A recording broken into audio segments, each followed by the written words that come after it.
Hello and welcome to the Boot Room YouTube, and I'm here with Emile, iconic Premier League striker. And 7 p.m. Friday, Aston Villa were one of two clubs in Europe with a 100% record, them and AC Milan. 3 hours later, 3-0 down against Leeds United, and it could have been a lot more. So what on earth went wrong after that brilliant start to the season? You've got to take your hat off to Leeds and say that they were seriously on the front foot from the go. From as soon as the whistle went, everything was one touch, two touch, and at pace. I was very, very surprised, but absolutely loved watching them. And Villa just couldn't deal with them. I don't think Barkley was at it. This is the thing as well. When you haven't got your key players at it, it's going to be a difficult day for you. Defensively, they've been very, very sound, and they weren't bad. But Leeds were creating a hell of a lot of chances. I know it was it 3-0 in the end, but it could have been a lot worse. Yeah. Does it show that Villa have still got a long way to go defensively? Because there's been a lot of praise about the way Dean Smith's managed to organise that team after that quite poor start to last season. Yeah, I think you got to take your hats off to what he's actually done. But again, it's still the same personnel in the sense of they haven't changed anything. So they would have just organised. They would have been a bit more structured. And that's why they probably were getting the real good chances. But Leeds just opened them up, and I think it was because they were the game was very stretched. And when you've got a stretched game like that, Leeds know they knew how to utilise the pitch, get from one side to the other, and then just get down that right wing quickly and cross the ball and get their ball in. Bamford was on fire. He was unlucky in the first half. He didn't connect properly with a couple of the chances. Could have been 5 goals he could have got. Yeah. Well, you mentioned Patrick Bamford, or Patrick Bamford, as he'll be on us for the next couple of weeks.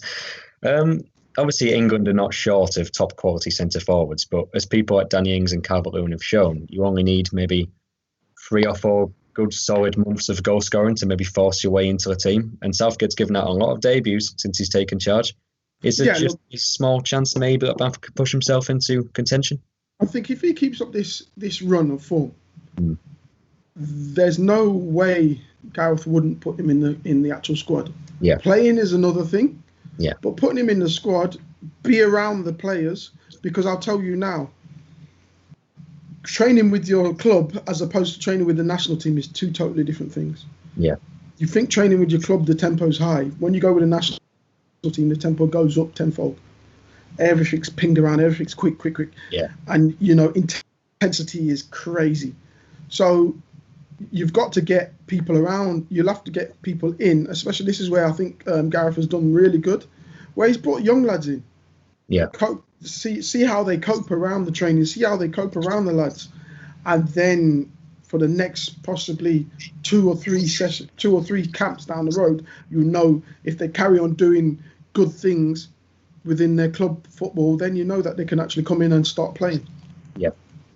What did you like about Bamford's performance then? Because he really responded well, because he had quite a poor first half, missed a couple of good chances.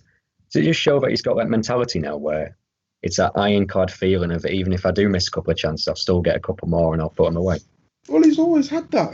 I remember playing against him when he was at Middlesbrough, and even then he'd missed a few chances, but he would still score 2 at the end of the game. Yeah. So he will never give up, and he's always got that eye for a goal, and that left foot is sweet. So last season he probably didn't score as many as he'd want to, but there's something there about him that Bielsa understands and Bielsa likes. So the fact that your manager, and this is something like I went through as well, the fact that your manager keeps putting you in and keeps having that confidence in you speaks volumes. Yeah. He's had other Premier League clubs before, hasn't he? He was at Crystal Palace. I don't think Sean Dyche really took to him. He was at, Alan Pardew didn't take to him. He was at Burnley, and then Sean Dyche didn't really give him much of a chance. He was at spell at Norwich. Yeah. And it does seem like as soon as Bielsa took over, he said, this is my main man, this is my number 9. Even when they got promoted, they didn't sign another striker. And how much confidence does that give you as a player, knowing that your manager's just got your back every time? That's huge. That's huge. That's what you need as a striker, any player, to be honest with you. That your manager's saying, "No, you're my main guy. Go out there and perform." Yeah. And when everyone's getting on your back, don't worry, I'm here for you. Yeah. And this is one of the things, I had it when I was at Liverpool with Gerard Houllier. It was fantastic for me, and it's not just for me, for a lot of players. Yeah. So I think it speaks volumes when you've got a manager that's going to back you in that sense, where, he'll lay down for you. Yeah, and he wasn't short of service either. There were some brilliant deliveries, especially from Jack Harrison down the left-hand side. Who, to you watching, he must just be like a striker's dream, getting the ball out of his feet, whipping it into those perfect areas. It's ideal. Well, this is the thing: when you've got wingers or fullbacks that all they think of is crossing that ball in. So they think of the space, and they don't want to run the ball too far because that's crowding their space. So they want to take a touch and just whip it in that area. Yeah. All you've got to do is attack the area then. Yeah. And that's all you know. We had it with Steve Guppy, and he'd take a touch and whip it in. And you're like, okay, as soon as he takes that touch, you're making your run then. Yeah. Whereas you have it with others, and they're taking a touch, doing a step over, doing a Cruyff, and then crossing it. You've done 4 movements before the ball's got into the box. But when you know when the ball's coming in and you're just making a run, it's the best feeling ever. Mark Albrighton, another one. Yeah, he's the best example, isn't he? Yeah, he's fantastic at that. Darren Bent used to love him because Darren Bent just said, all I have to do is make runs because I know he's going to cross it. He doesn't want to do anything else. No. Which is great, and that's where you get the understanding with your wingers and your forwards. Yeah, almost reminds me of when Beckham left Man United and then Ronaldo came in, and you've got someone who would just put those balls on a sixpence 10 times out of 10, and then you've got Ronaldo doing his step overs, doing his back heels, and it just must make life so much more difficult as a striker when you don't know what the winger's going to do. Especially when you're a striker that wants to just get on the end of things. Yeah. So if you're a striker that wants your David Beckhams in your side, your Ronaldos are not your best mates. No. So you just adapt your game around it. Yeah. Who else really caught your eye for Leeds? Because there's a lot of players there who really have stepped up to the Premier League. Emile, Dallas, Rodrigo is having an impact now.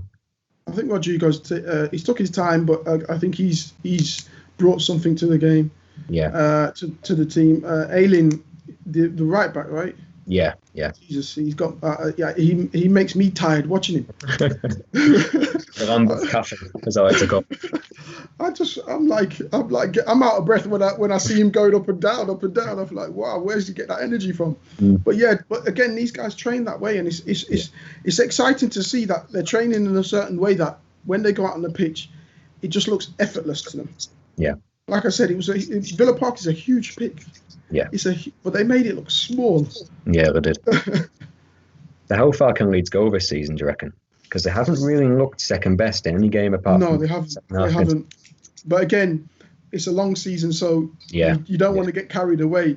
And I think for Leeds, top half of the table is a wonderful achievement for them. Yeah. Because again, first time back in the Premier League, everyone would say that you're going to get relegated.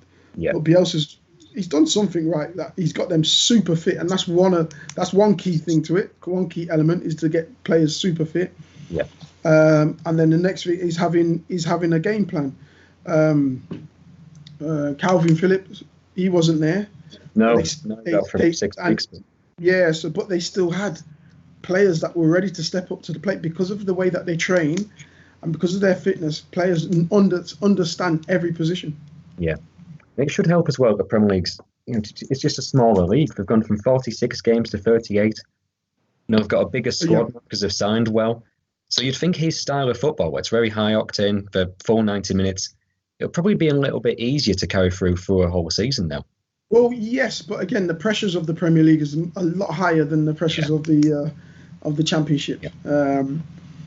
And then as well, obviously playing a great game against your Liverpools and looking great, but losing. Yeah. Mentally, where's that taking you? Yeah. So you've got to be strong in that sense as well. Good.